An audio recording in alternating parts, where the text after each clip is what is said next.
8 रोज के बाद सुरजानी टाउन के इलाके से लापता होने वाले 4 साल हिजबान की लाश नदी से बरामद।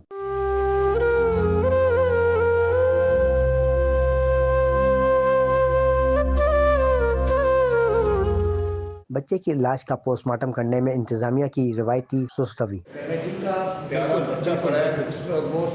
वो अगर परेशान हो इस मसले का हल निकालिए। लापता होने वाले उस्मान के मामू का कहना है कि 12 तारीख रात 10:30 बजे से बच्चा लापता है। अपने तौर पर हमने भी ढूंढा है। मुझे उन्होंने कॉल की है कि भाई बच्चा नहीं मिल रहा, हमने अपने तौर पर ढूंढा है मगर बच्चा नहीं मिल रहा, आप आ जाएं।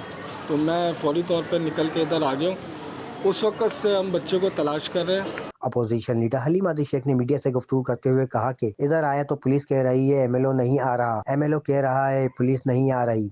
इधर आए हो तो पुलिस कह रही है एमएलओ नहीं आ रहा, एमएलओ कह रहा है पुलिस नहीं आ रही। मैं कहता हूँ इससे बड़ा जुल्म क्या हो सकता है। एसएचओ सुरजानी हाजी सनाउल्लाह का कहना है कि बच्चे के वालिद ने बताया है कि रात 10:30 बजे रात को मोटरसाइकिल से बच्चे को उतारा है, इसके बाद से नजर नहीं आया। रात को आया था 10:30 बजे, तो मेरा बच्चा घर के करीब मैंने मोटरसाइकिल पे उतारा, उसके बाद गायब हो गया। अपोजिशन लीडर हलीम आदिल शेख का कहना है कि जहां पुलिस अच्छा काम करती है हम इसको अप्रिशिएट भी करते हैं। कल डीआईजी वेस्ट नासिर आफ्ताब की बनाई जाने वाली टीम ने न्यू कराची में जहां बाग होने वाले बच्चे के कातिलों को पकड़ा है।